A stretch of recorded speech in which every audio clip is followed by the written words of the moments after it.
नमस्ते। कभी सोचा है कि हमारे पैरों के नीचे जो जमीन है वो सिर्फ धूल मिट्टी का ढेर नहीं, बल्कि अपने आप में एक जीती जागती दुनिया है।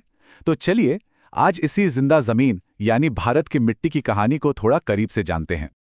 तो फिर पर्दा उठाते हैं इस राज से। आखिर पृथ्वी के इस ऊपरी परत में ऐसा क्या कुछ छिपा है जो हम सबके जीवन का आधार बना हुआ है। आइए मिलकर इसकी गहराइयों में झांकते हैं। तो ठीक है, सबसे पहले ये समझना जरूरी है कि जब हम मिट्टी की बात करते हैं तो इसका असल में मतलब क्या है। देखिए, मिट्टी को ना धरती की स्किन की तरह समझिए। ये कोई एक चीज नहीं है। ये चट्टानों के टूटने से, पेड़ पौधों के गलने से, पानी, हवा और करोड़ों अरबों छोटे छोटे जीवों से मिलकर बना एक कमाल का मिक्सचर है। और सबसे बड़ी बात, यही वो बुनियाद है जिस पर हमारे सारे पेड़ पौधे, जंगल, खेत सब कुछ टिका हुआ है। अच्छा, अब सवाल ये उठता है कि ये मिट्टी बनती कैसे है। देखिए, ये कोई एक दो दिन का काम नहीं है। ये तो हजारों लाखों साल लंबी एक बड़ी ही दिलचस्प कहानी है। साइंटिस्ट लोग मिट्टी बनने के इस प्रोसेस को पेडोजेनेसिस कहते हैं, पर हम इसे एक धीमी आंच पर पकने वाली रेसिपी की तरह समझ सकते हैं। इसके 5 मेन इंग्रेडिएंट्स हैं।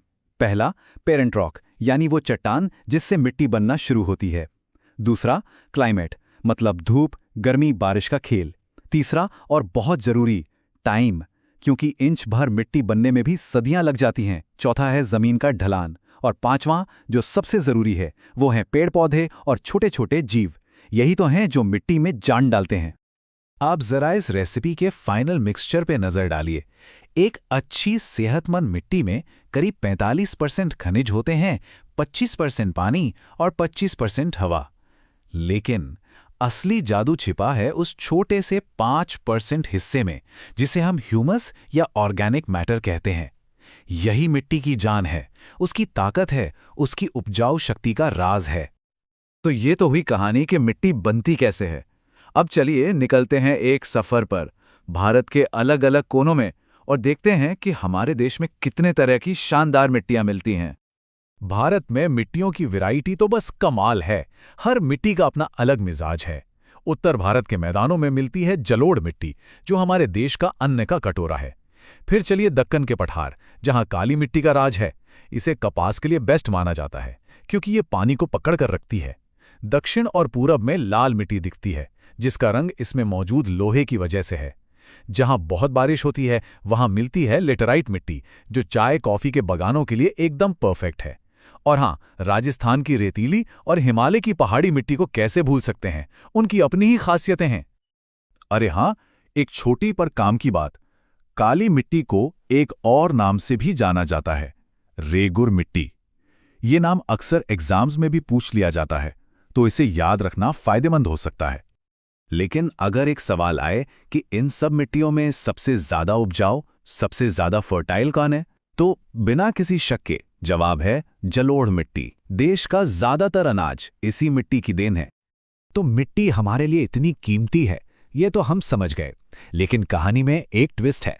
आज यही कीमती मिट्टी एक बहुत बड़े खतरे का सामना कर रही है। तो अब बात करते हैं कहानी के सबसे जरूरी हिस्से की, मिट्टी के बचाव की, उसके संरक्षण की। तो देखिए, एक तरफ है प्रॉब्लम और दूसरी तरफ है उसका सॉल्यूशन। मिट्टी का कटाव, जिसे सॉयल इरोजन कहते हैं, उसके दुश्मन हैं कटते हुए जंगल, बहुत तेज बारिश और हवा। लेकिन हमारे पास इसके जवाब भी हैं। जंगल कट रहे हैं तो हम और पेड़ लगाएंगे। ढलानों से मिट्टी बह रही है तो हम सीढ़ीदार खेत बनाएंगे। खेती के तरीके गलत हैं तो हम उन्हें बेहतर टेक्निक से बदलेंगे। मतलब हर चुनौती का एक रास्ता है। तो मिट्टी की दुनिया का ये सफर काफी दिलचस्प रहा। चलिए, जाने से पहले जो सबसे जरूरी बातें आज हमने सीखीं, उन्हें एक बार फटाफट दोहरा लेते हैं। तो ये 4 बातें बिल्कुल गांठ बांध लीजिए। पहली, काली मिट्टी मतलब रेगुर मिट्टी। दूसरी, भारत की सबसे उपजाऊ मिट्टी है जलोढ़। तीसरी, मिट्टी की असली ताकत उसके सिर्फ 5% हिस्से यानी ह्यूमस में छिपी है। और चौथी और सबसे जरूरी बात, मिट्टी का कटाव एक बहुत बड़ा खतरा है, पर अच्छी बात यह है कि पेड़ लगाकर और खेती के सही तरीके अपनाकर हम इसे रोक सकते हैं। और अब आखिर में एक सवाल, एक ऐसा सवाल जिसके साथ ये चर्चा खत्म करते हैं कि इस अनमोल खजाने को, इस मिट्टी को बचाने की जिम्मेदारी आखिर किसकी है। सोचिएगा जरूर, क्योंकि ये सिर्फ एक सवाल नहीं है, हम सबकी जिम्मेदारी का एहसास है।